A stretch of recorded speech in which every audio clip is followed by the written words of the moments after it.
ನಾವೀಗ ಸೈಕ್ಯಾಟ್ರಿಸ್ಟ್ ಅಂತ ಹೇಳಿ ಸೈಕ್ಯಾಟ್ರಿಗೆ ಮನಸ್ಸಿನ ಕಾಯಿಲೆಗೆ ಮದ್ದು ಕೊಡ್ತೇವಲ್ಲ, ಹೌದು. ಮನಸ್ಸು ಮೆದುಳಿನಲ್ಲಿಲ್ಲ, ಮದ್ದು ಮೆದುಳಿಗೆ ಹೋಗುದು. ಈ ಮದ್ದುಗಳು ಹೋಗಿ ಮೆದುಳನ್ನು ಹಾಳು ಮಾಡಿ ಏನಾದರೂ ಅನ್ಯಾಯ ಮಾಡ್ತವೆ ವಿನಃ ಕಾಯಿಲೆಗೆ ಏನಾಗೋದಿಲ್ಲ. ಆದರೆ ಕಾಯಿಲೆ ಹೇಗೆ ಗುಣ ಆಗ್ತದೆ? ಡಾಕ್ಟ್ರು ಕೊಟ್ಟಿದ್ದಾನೆ ಮದ್ದು, ನಾನು ತೆಕ್ಕೊಂಡಿದ್ದೇನೆ ಅಂತ ಅಷ್ಟೇ. ಆ ಒಂದು ಮೈಂಡ್ ಸೆಟ್ ನಿಂದನೇ ಪ್ಲೆಸಿಬೋ ಎಫೆಕ್ಟ್ ಅಂತ ಹೇಳೋದು ಅದಕ್ಕೆ. ಓಕೆ ಓಕೆ ಡಾಕ್ಟರ್, ಇನ್ನು ನಾನು ಇತ್ತೀಚಿನ ಲೈಫ್ ಸ್ಟೈಲ್ ಬಗ್ಗೆ ಹೇಳ್ತಿದ್ದೆ. ತುಂಬಾನೇ ಸ್ಟ್ರೆಸ್ಫುಲ್ ಜೀವನ. ಸೊ ಎಲ್ರಿಗೂ ಆ ಕ್ಷಣಕ್ಕೆ ಪೇಯ್ನ್ ಕಂಟ್ರೋಲ್ಗೆ ಬರಬೇಕು, ಹಾಗೆಯೇ ಕಾಯಿಲೆಗಳು ಕೂಡ ಹೆಚ್ಚಾಗ್ತಾ ಇದೆ because of the life style. So ಇದನ್ನ ಸರಿ ಮಾಡ್ಕೊಳ್ಳೋದ್ರ ಬಗ್ಗೆ ನೀವು ಸಾಕಷ್ಟು ಬಾರಿ ಮಾತನಾಡಿದ್ದೀರಾ. ಬಟ್ ಆದರೂ ಕೂಡ ಎಲ್ಲೋ ಒಂದು ಕಡೆ ಈ ಲೈಫ್ ಸ್ಟೈಲ್ಗೂ ನಮಗೆ ಅಡ್ಜಸ್ಟ್ ಆಗಿ ನಾವು ಈಗ ಯೋಗ, ಮೆಡಿಟೇಷನ್ ಇರ್ಬೋದು, ಬೇರೆ ಬೇರೆ ರೀತಿಯ ಪದ್ಧತಿಗಳನ್ನು ಅಳವಡಿಸ್ಕೊಳ್ಳೋದು ತುಂಬಾನೇ ಕಷ್ಟ ಆಗ್ತಿದೆ ಅಂತ ಕೆಲವರು ಹೇಳ್ತಾರೆ. ನೋಡು, ಜೀವನನೇ ಕಷ್ಟಮ್ಮ. ನಾವು ಸುಖದಲ್ಲಿ ಬದುಕಬೇಕಾದ್ರೆ ಇದನ್ನೆಲ್ಲ ಚೇಂಜ್ ಮಾಡಿ ನಮ್ಮ ಲೈಫ್ ಸ್ಟೈಲನ್ನು ಚೇಂಜ್ ಮಾಡೋದು ಒಳ್ಳೆಯದು ವಿನಃ ಔಷಧಿಗಳಿಂದ ಇದು ಗುಣ ಆಗ್ತದೆ ಅಂತ ಎಣಿಸೋದು ತಪ್ಪು ಅಭಿಪ್ರಾಯ. ಈಗ ತುಂಬ ವಿಷಯ ಇದೆ, ಏನಾದ್ರು ಹೇಳ್ಬೋದು, ನಾನು ಅದನ್ನು ಹೇಳಲಿಕ್ಕೆ ಹೋಗೋದಿಲ್ಲ. ಭಾಳ ಹಿಂದೆ ಒಬ್ಬ ಬಹಳ ದೊಡ್ಡ ಬುದ್ಧಿವಂತ ಚಾಸ್ಪಿಟ್ಸ್ ಅಂತ ಒಂದು ಪುಸ್ತಕ ಬರೆದಾನೆ. ಅದರಲ್ಲಿ ನಾವು ಬರೀತಾನೆ, ಎಲ್ಲ ಕಾಯಿಲೆಗೆ, ಅಪಾಯಕರ ಕಾಯಿಲೆಗಳಿಗೂ 3 ರೀತಿಯ ಉಪಾಯ. ಒಂದು, change of mode of living, ನಿನ್ನ ಜೀವನ ಶೈಲಿ ಬದಲು ಮಾಡು. ಟ್ರ್ಯಾಂಕ್ವಿಲಿಟಿ ಆಫ್ ಮೈಂಡ್, ಮನಸ್ಸಿನಲ್ಲಿ ಏನು ಕ್ಲೀನಾಗಿ ಇಟ್ಟುಕೋ, ಸಂತೋಷ ಇರಲಿ. Drugs rarely ever if ever, full stop. ಔಷಧಿಗಳು ಅಪರೂಪವಾಗಿ ಅಗತ್ಯ ಇದ್ದರೆ ಮಾತ್ರ ತೆಕ್ಕೊಳ್ಬೇಕು ವಿನಃ ತೆಕ್ಕೊಳ್ಬಾರ್ದು ಅಂತ. ಹಾಗಾಗಿ ಎಲ್ಲ ಮೇಧಾವಿಗಳು ಹೇಳಿದ್ದು ಒಂದೇ, ಆದರೆ ನಾವು ಮಾಡೋದು ಅನ್ಯಾಯ. ಇದು ಕೆಲವರು ಇದ್ದಾರೆ ನನ್ನ ಹತ್ರ ಬರ್ತಾರೆ, ಸರಿ ಕುಡಿಬೇಕು, ಅವನಿಗೆ 1 ಬಾಟ್ಲಿ ಕುಡಿಬೇಕು, ಕಾಯಿಲೆ. ಅದ ನಂತರ ಹೇಳಿದ್ರೆ ಗುಣ ಮಾಡಬೇಕು ಡಾಕ್ಟ್ರೆ. ಹೇಗೆ ಗುಣ ಮಾಡೋದು? ಇದು ಬಿಡ್ಲಿಕ್ಕೆ ಮೀನು ಹೇಳಬೇಡಿ, ನನಗಾಗೋದಿಲ್ಲ ಅದು. ಅವನಿಗೆ ನಾನು ಔಷಧಿ ಕೊಡಬೇಕು. ಅವನು ಏನು ಎಣಿಸ್ತಾನೆ, ಡಾಕ್ಟ್ರ್ ಹತ್ರ ಬಂದರೆ ಒಂದು ಔಷಧಿ ಉಂಟು, ಆ ಔಷಧಿನ ತೆಕ್ಕೊಂಡು ಕೂಡ ನಾನು ಗುಣ ಆಗ್ತದೆ, ನಾನು ಕುಡಿದ್ರೂ ತೊಂದರೆ ಇಲ್ಲ. ಇದು ಸುಳ್ಳು, ಇಂಥದ್ದಿಲ್ಲ. ಅದಕ್ಕೆ ನಾನು ನಿನ್ನೆ ಹಿಂದೂನಲ್ಲಿ ನಮ್ಮದೊಂದು ಆರ್ಟಿಕಲ್ ಬಂದಿತ್ತು, there is no pill for every ill but there is an ill following every pill ಅಂತ. ಇದಕ್ಕೆ ತುಂಬ ಜನ, ಒಂದು 100 ಜನ 150 ಜನ ಅದು ಒಳ್ಳೇದು ಅಂತ ಬರೆದ್ರೆ ಒಬ್ಬರಿಬ್ಬರು ಬರ್ತಾರೆ, ನಿಮಗೆ ಬುದ್ಧಿ ಇಲ್ಲ, ನಮ್ದೆಲ್ಲ ಪಾಶ್ಚಾತ್ಯ ಇದೆಲ್ಲ ಎಕ್ಸ್ಪೆರಿಮೆಂಟ್ ಮಾಡಿದ್ದು, ಆದ್ರಿಂದ ಅದೆಲ್ಲ ಒಳ್ಳೇದು, ನೀವು ಹೇಳೋದು ತಪ್ಪು ಅಂತ. ಅವರಿಗೆ ಅದು ಎಕ್ಸ್ಪೆರಿಮೆಂಟ್ ಮಾಡಿದೆ ಎಂತದಂತ ಅವ್ರಿಗೆ ಗೊತ್ತಿಲ್ಲ ಪಾಪ ಬರ್ದವ್ರಿಗೆ. ಹೌದು, ಹಾಗೇನೆ ಕೆಲವರು ಹೇಳ್ತಾರೆ ನಾವು ಬದುಕಿರೋದೇ ಪಾಶ್ಚಾತ್ಯ ಮೆಡಿಸಿನ್ ಇಂದ ಅಂತ. ಹೌದು, ಅಲ್ಲ, ಅದು ಬದುಕಿರುವುದಲ್ಲ, ಈಗ ಲೈಫ್ ಸ್ಪ್ಯಾನ್ ಕಮ್ಮಿ ಆಗಿದೆ ಪಾಶ್ಚಾತ್ಯ ಮೆಡಿಸಿನ್. ಬಟ್ ಬಹಳಷ್ಟು ಜನ ಅದನ್ನ ಒಪ್ಕೊಳ್ಳೋದಿಲ್ಲ. ನಮ್ಮನ್ನ ಸೇವ್ ಮಾಡಿರೋದೇ ಕೆಲವರು ಒಪ್ಕೊಳ್ಬಾರ್ದು ಅಂತ ಇದ್ದವರು ಒಪ್ಕೊಳ್ಳೋದು ಹೇಗೆ? ಈಗ ನಿದ್ರೆ ಬಂದವನನ್ನು ಎಬ್ಬಿಸಬಹುದಮ್ಮ, ನನಗೆ ನಿದ್ರೆ ಬಂದೆ ನಾನು ಹೇಳುದಿಲ್ಲ ಅಂತ ಹೇಳೋದನ್ನ ಎಬ್ಬಿಸ್ಲಿಕ್ಕೆ ಸಾಧ್ಯ ಉಂಟಾ? ಇಲ್ಲ. ಹಾಗಾಗಿ ನಮ್ಮ ಪ್ರಯತ್ನ ಏನು ಮಾಡಬೇಕು, ನಿದ್ರೆ ಬಂದವರನ್ನ ಎಬ್ಬಿಸುವ ಮಾತ್ರ ಪ್ರಯತ್ನ ಮಾಡಬೇಕು ವಿನಃ ಇಂಥ ಪಟ್ಟಭದ್ರ ಶಕ್ತಿಗಳನ್ನು ಎಬ್ಬಿಸ್ಲಿಕ್ಕೆ ನಾವು ಪ್ರಯತ್ನ ಮಾಡಬಾರ್ದು. ಓಕೆ, ಹಾಗೇನೆ ಈಗ ಕಂಪ್ಲೀಟ್ ಆಗಿ ನಮ್ಮನ್ನ ನಾವು ಈ ವೆಸ್ಟರ್ನ್ ಮೆಡಿಸಿನ್ ಇಂದ ಡಿಟ್ಯಾಚ್ ಮಾಡ್ಕೋಬೇಕು ಅಂತಂದ್ರೆ ಏನೆಲ್ಲ ದಾರಿ ಇದೆ ಅಂತ ಹೇಳ್ತೀರಾ ಡಾಕ್ಟರ್? ಏನು ದಾರಿ ಇಲ್ಲ, ನಮ್ಮ ಲೈಫ್ ಸ್ಟೈಲ್ ಚೇಂಜ್ ಮಾಡಬೇಕು ಅಂದೆ. ಮತ್ತೆ ವೆಸ್ಟರ್ನ್ ಮೆಡಿಸಿನ್ ಇಂದ ನಾವು ದೂರ ಇರಬೇಕು, ಎಲ್ಲ ರೀತಿಯಲ್ಲಿ ದೂರ ಇರಬೇಕು ನಾನು ಹೇಳಲಿಲ್ಲ. ಎಮರ್ಜೆನ್ಸಿ ಕೇರಿಗೆ ವೆಸ್ಟರ್ನ್ ಬೇಕು, ಆದರೆ ಎಮರ್ಜೆನ್ಸಿ ಕೇರ್ ಎಷ್ಟು 2% ಆಫ್ ದ ಸಿಕ್ ಪಾಪ್ಯುಲೇಷನ್. 100 ಜನರಿಗೆ ಇವತ್ತು ಆಸ್ಪತ್ರೆಗೆ ಬಂದರೆ 2 ಜನರಿಗೆ ಎಮರ್ಜೆನ್ಸಿ ಕೇರ್ ಬೇಕು. ಅಂಥವರಿಗೆ ವೆಸ್ಟರ್ನ್ ಮೆಡಿಸಿನ್ ಬೇಕು. ಅಲ್ಲಿ ಕೂಡ ನನಗೊಂದು ಗುಟ್ಟು ಹೇಳ್ತೇನೆ, ಎಮರ್ಜೆನ್ಸಿ ಕೇರ್ ನಮ್ಮ ಟ್ರೀಟ್ಮೆಂಟ್ ಕೂಡ ಸೈಂಟಿಫಿಕ್ ಅಲ್ಲ. ಯಾಕೆ ಅಂದರೆ ನಮಗದು ಅರ್ಥ ಆಗಲಿಲ್ಲ. ನಿನಗೊಂದು ಉದಾಹರಣೆ ಹೇಳ್ತೇನೆ. ವಿಯೆಟ್ನಾಂನಲ್ಲಿ ಯುದ್ಧ ಆಯಿತು ಅಮೆರಿಕದವರು.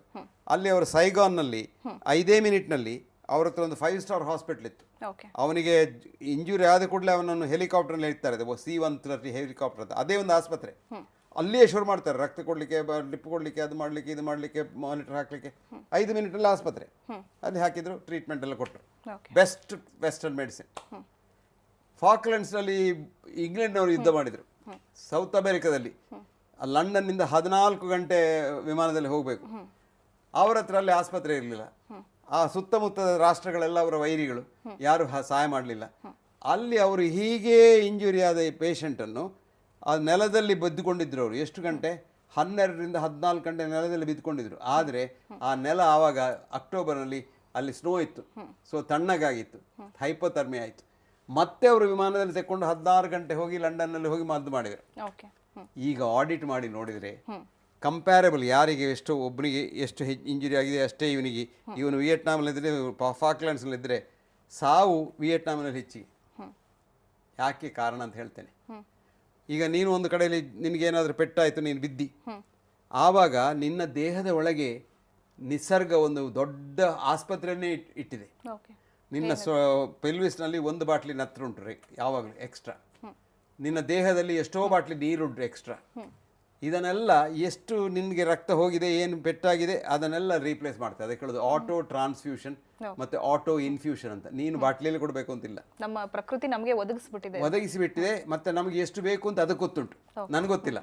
ಈಗ ನಿನಗೆ ಇಂಜುರಿ ಆಯಿತು, ನಿನಗೆ ಎಷ್ಟು ರಕ್ತ ಕೊಡಬೇಕು ನನಗೆ ಗೊತ್ತಿಲ್ಲ, ನಾನು ಅಂದಾಜು ಮೇಲೆ ಕೊಡೋದು, ಅದಕ್ಕೊಂದು ಲೆಕ್ಕ ಇಲ್ಲ. ಒಂದು. ಎರಡನೇದು, ಅದು ಕಟ್ಟಾದ ಕೂಡಲೇ ಪೆಟ್ಟಾದ ಕೂಡಲೇ ಅದು ಗೊತ್ತಾಗ್ತದೆ ಅಲ್ಲಿ ಎಲ್ಲಿ ಕಟ್ಟಾಗಿದೆ ರಕ್ತನಾಳ, ಅದು ಬಂದಾಗ್ತದೆ. ಇದಕ್ಕೆ ಹೇಳೋದು ವೇಸೋ ಕನ್ಸ್ಟ್ರಕ್ಷನ್ ಅಂತ. ಅದು ಬಂದಾದ ಕೂಡಲೇ ಅಲ್ಲಿ ಕ್ಲಾಟಿಂಗ್ ಮೆಕ್ಯಾನಿಸಮ್ ಶುರು ಆಗ್ತದೆ, ರಕ್ತ ಗಟ್ಟಿ ಆಗ್ತದೆ, ರಕ್ತ ನಿಲ್ತದೆ.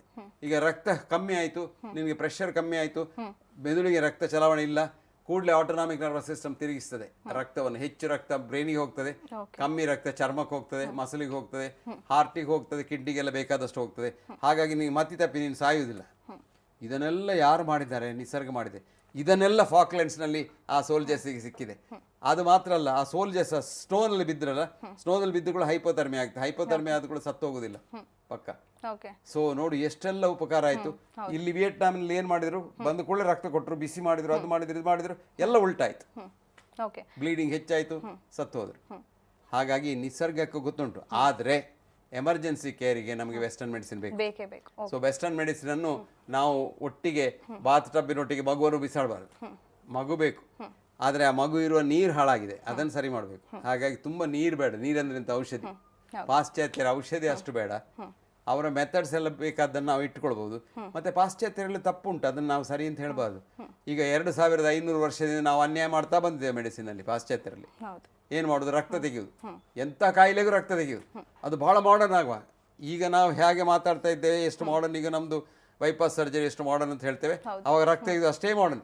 ಯಾರಿಗೆಲ್ಲ? ಅಮೆರಿಕದ ಪ್ರೆಸಿಡೆಂಟಿಗೆ ರಕ್ತ ತೆಗೆದುಕೊಂಡಿದ್ದೇವೆ ನಾವು, ಜಾರ್ಜ್ ವಾಷಿಂಗ್ಟನ್ಗೆ. ಎಂಥದಕ್ಕೆ? ಟೈಫಾಯ್ಡ್ ಜ್ವರಕ್ಕೆ.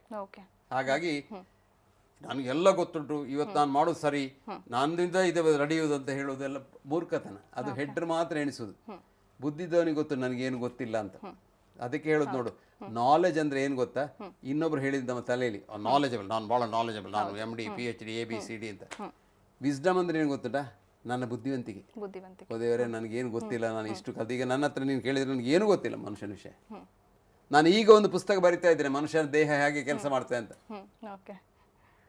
60 ವರ್ಷದ ನಂತರ, ನಾನು ಮೆಡಿಕಲ್ ಕಾಲೇಜ್ ಸೇರಿ 60 ವರ್ಷ ಆಯ್ತು, 61 ವರ್ಷ ಆಗ್ತದೆ ಈಗ ನಾನು ಪುಸ್ತಕ ಬರೆಯೋದು. ಇದನ್ನು ನಾನು ಫಸ್ಟ್ MBBS ನಲ್ಲಿ ಕಲ್ತಿದ್ದೇನೆ 1956 ಇಸ್ವಿಯಲ್ಲಿ. ಅದನ್ನು ಈಗ ಬರೆಯೋದು. ಯಾಕೆಂದ್ರೆ ಈಗ ನನಗೆ ಸ್ವಲ್ಪ ಅದರ ವಿಷಯ ಗೊತ್ತಾಗಿದೆ, ಆವಾಗ ಗೊತ್ತಿರಲಿಲ್ಲ. ಆದರೆ ನಾನು ಎಲ್ಲ ಪರೀಕ್ಷೆ ಪುಸ್ತಕದಲ್ಲಿ ಬದನೆಕಾಯಿ ಓದಿ ಪಾಸ್ ಆಗಿದ್ದೇನೆ, ವಿತ್ ಕ್ರೆಡಿಟ್ ಎಲ್ಲ ಆಗಿದೆ. ಆದರೆ ಅದು ಪುಸ್ತಕದ ಬದನೆಕಾಯಿ, ಅದು ನಾಲೆಜ್. ಅದಕ್ಕೆ ಗಟೆ ಅಂತ ಈ ಲೋಕದಲ್ಲಿ ಒಬ್ಬ ಬಹಳ ದೊಡ್ಡ ಮಹಾನ್ ಮೇಧಾವಿದ್ದ. ಅವನು ಹೇಳ್ತಾನೆ, I now know medicine, philosophy, jurisprudence, even as theology, from end to end with lower screen. ನಾನು ತುಂಬ ಸ್ಟಡಿ ಮಾಡಿದ್ದೇನೆ, ಈ ತಲೆಯಿಂದ ಆ ತಲೆವರೆಗೆ. But here I stand O fool with all my lore, no wiser than before. ನನಗೆ ಇನ್ನೂ ಬುದ್ಧಿವಂತಿಕೆ ಬರಲಿಲ್ಲ. ಬುದ್ಧಿವಂತಿಕೆ ನಮ್ಮ ಮನಸ್ಸಿನಲ್ಲಿ ಬರಬೇಕು. ಆ ಬುದ್ಧಿವಂತಿಕೆ ನಮ್ಮ ಮನಸ್ಸಿನಲ್ಲಿ ಬರಬೇಕು. ಅದು ಬರಬೇಕಾದ ಸಮಯ ಉಂಟು. ನಾನು ಎಲ್ಲ ಕಳಕಳಿಯಿಂದ ವೈದ್ಯರಿಗೂ ಹೇಳುವುದೇನು ಅಂದರೆ, ನಾವು ಅಹಂಕಾರ ಮಾಡಿ ನನಗೆಲ್ಲೋ ಗೊತ್ತುಂಟು, ಅವನು ಹೇಳಿದ ತಪ್ಪು, ಇವನು ಹೇಳಿದ ತಪ್ಪು, ನಾನೇ ಮಾಡಿ ಸರಿ ಅಂತ ಎಣಿಸುವವರು ಸ್ವಲ್ಪ ಕೂತ್ಕೊಂಡು ಸ್ವಲ್ಪ ಕಾಂಟೆಂಪ್ಲೇಟ್ ಮಾಡಬೇಕು. ಏನಾಗಿದೆ ಈ ಲೋಕದಲ್ಲಿ, ಈ ಲೋಕ ಹೇಗೆ ನಡೆದಿದೆ, ಈಗ ಪಾಶ್ಚಾತ್ಯ ವೈದ್ಯಕೀಯ ಈ 2000 ವರ್ಷದಲ್ಲಿ ಹೇಗೆ ನಡೆದಿದೆ, ಅದನ್ನು ಕಲ್ತ್ರೆ ನಾವು ಮುಂದೆ ಏನು ಜಾಗ್ರತೆ ಮಾಡಬೇಕು ಅಂತ ಬರ್ತದೆ. ಅದಕ್ಕೆ ಸಿಸಿರೋ ಅಂತ ರೋಮನ್ ಥಿಂಕರ್ ಇದ್ದ, ಅವನು ಹೇಳಿದಾನೆ, learn from history. If you do not, you have to relive history. ನೀನು ಚರಿತ್ರೆಯಿಂದ ಕಲಿಬೇಕು, ಕಲಿದಿದ್ರೆ ಚರಿತ್ರೆಯನ್ನೇ ಪುನಃ ಮಾಡ್ತೀಯ ಅಂತ. ಹಾಗಾಗಿ ನಾನು ಎಲ್ಲರ ಹತ್ರ ಕಳಕಳಿದು ಕೇಳ್ಕೊಳ್ಳೋದು, ನಿನ್ನಂತ ಎಲ್ಲ ಕಾಯಿಲೆಗೆ ಒಂದು ಮದ್ದು ಬೇಕು ಅಂತ ಹೇಳುವವರ ಹತ್ರ, ಆ ಮದ್ದು ಕೊಡುವವರ ಹತ್ರ, ಇಬ್ಬರ ಹತ್ರ ನನ್ನ ಕಳಕಳಿ ವಿನಂತಿ ಏನು ಅಂದ್ರೆ, ನೀವು ಇಬ್ರು ಸರಿ, ಅದು ಸ್ವಲ್ಪ ಆಲೋಚನೆ ಮಾಡಿ ಮುಂದುವರಿಯಿರಿ. ಈ ಹಳೆಯ ಕಾಲ ಹೇಗಿತ್ತು ಅಂತ ನೋಡಿಕೊಳ್ಳಿ ಅಂತ. ಓಕೆ ಡಾಕ್ಟರ್, ಬಹಳ ಒಳ್ಳೆ ಮಾತುಗಳನ್ನ ಹೇಳಿದ್ರಿ. ಪಾಶ್ಚಾತ್ಯ ಔಷಧ ಪದ್ಧತಿಯಿಂದ ನಾವು ಯಾವ ರೀತಿ ದೂರ ಇರಬೇಕು, ಹಾಗೇನೆ ಅವಶ್ಯಕತೆ ಇದ್ದಾಗ ಮಾತ್ರ ಅದನ್ನ ತೆಗೆದುಕೊಳ್ಬೇಕು, ಯಾವ ಸಂದರ್ಭದಲ್ಲಿ ಅದನ್ನ ತೆಗೆದುಕೊಳ್ಬೇಕು, ನಮಗೆ ಅದು ಬೇಕಾಗತ್ತೆ ಅನ್ನೋದ್ರ ಮಹತ್ವವನ್ನ ನೀವು ತಿಳಿಸ್ಕೊಟ್ಟಿದ್ದೀರಾ. ಧನ್ಯವಾದ ನಿಮಗೆ. ನಮಸ್ಕಾರ. ಓಕೆ ವೀಕ್ಷಕರೇ, ಇದು ಈ ವಾರದ ನಿಮ್ಮ ಆರೋಗ್ಯ ನಿಮ್ಮ ಕೈಲಿ ಕಾರ್ಯಕ್ರಮದ ವಿಶೇಷ. ಮುಂದಿನ ಸಂಚಿಕೆಯಲ್ಲಿ ಮತ್ತೊಂದು ವಿಶೇಷತೆಯೊಂದಿಗೆ ಡಾಕ್ಟರ್ BM ಹೆಗ್ಡೆ ಅವರು ನಮ್ಮ ಸ್ಟುಡಿಯೋದಲ್ಲಿರ್ತಾರೆ. ನೋಡ್ತಾ ಇರಿ ಸರಳ ಜೀವನ, ಇದು ಮನುಕುಲದ ಒಳಿತಿಗಾಗಿ.